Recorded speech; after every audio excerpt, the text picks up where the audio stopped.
Hey guys, welcome to Delicious Home and Garden. Today we're going to be doing something that I've always wanted to do, which is grow my own mushrooms. Today we chose shiitake mushroom.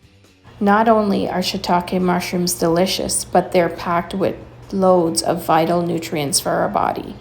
And it's often used as a vegetarian substitute to meat. To grow shiitake mushrooms, you need to inoculate logs, preferably hardwood. The hardwood we chose is a silver maple. Someone's tree fell down and they were selling it online, and we head on over to purchase it. You also need to pre-purchase your sawdust spawn. You need a 12 drill bit, and if you want to use an angle grinder, you need the adapter for your angle grinder, which kind of looks like this. I purchased both because it was my first time doing the mushrooms and I wanted to investigate which would be better. We ended up just using the hand drill, which was perfect.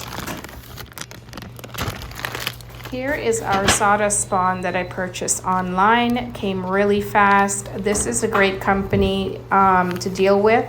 3 days and the shipping was at my door. You will also need an inoculator, and you kind of use this tool to inoculate the logs after you've drilled them. It was very easy to use, and I would definitely not do it any other way.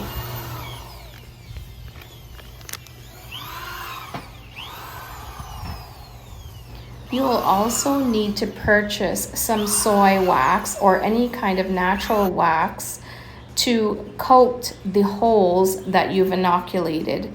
And this is to stop any bacteria or any other growth from hampering your spores that are in your sawdust spawn. You will also need a double boiler pot in order to melt the wax. Now let's get started. We drilled each row 5 to 6 inches apart, and then the next row we staggered it to create a diamond pattern.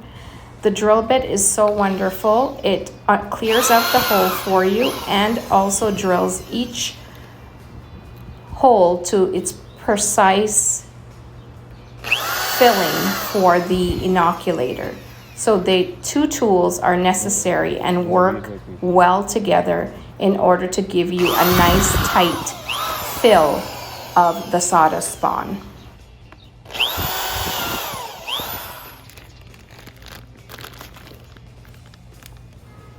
Here we are filling up the holes. This was a lot of fun to do with my boys. I have to tell you, was not feeling like hard work. We could taste the mushrooms as we filled each hole. I guess because we're mushroom lovers, we're biased, but we had a great time doing it. And just want to say that when you are filling the holes, please make sure to get the holes even to the log, or just a little under is fine.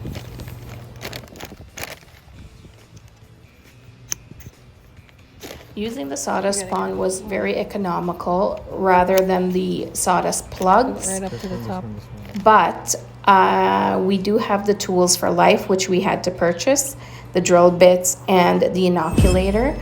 However, the sawdust spawn was so much that we had extra, and we're looking for more logs.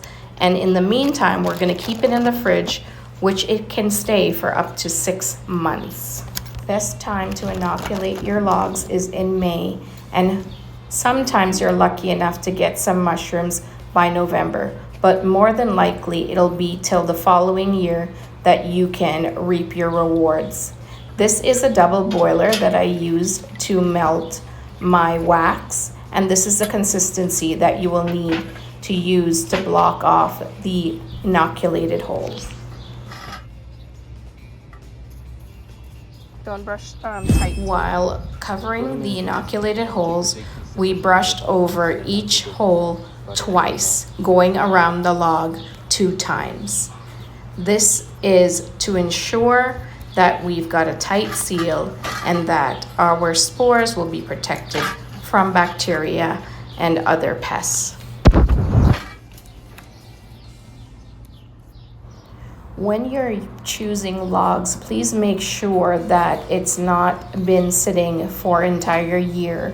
You need fresh cut logs within the month or two of cutting. You can use that for inoculation.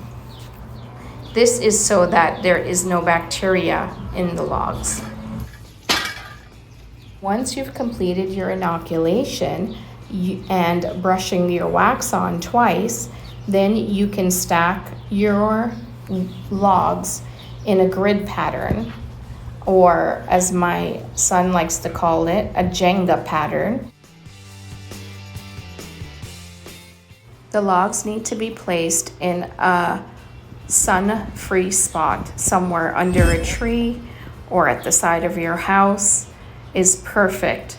We chose our Japanese maple, which gives great shade and nothing really grows in this area, so it's perfect for growing mushrooms. Now our work is all done, and just have to be patient and play the waiting game, and be sure to look out for our updated video next year, 2022 mushroom season. Can't wait. Thanks for joining us today, and we pray that God blesses you and blesses you with plenty of mushrooms. Thanks for watching. Please like and subscribe. A big thank you to my partners in crime, Andrew and Michael.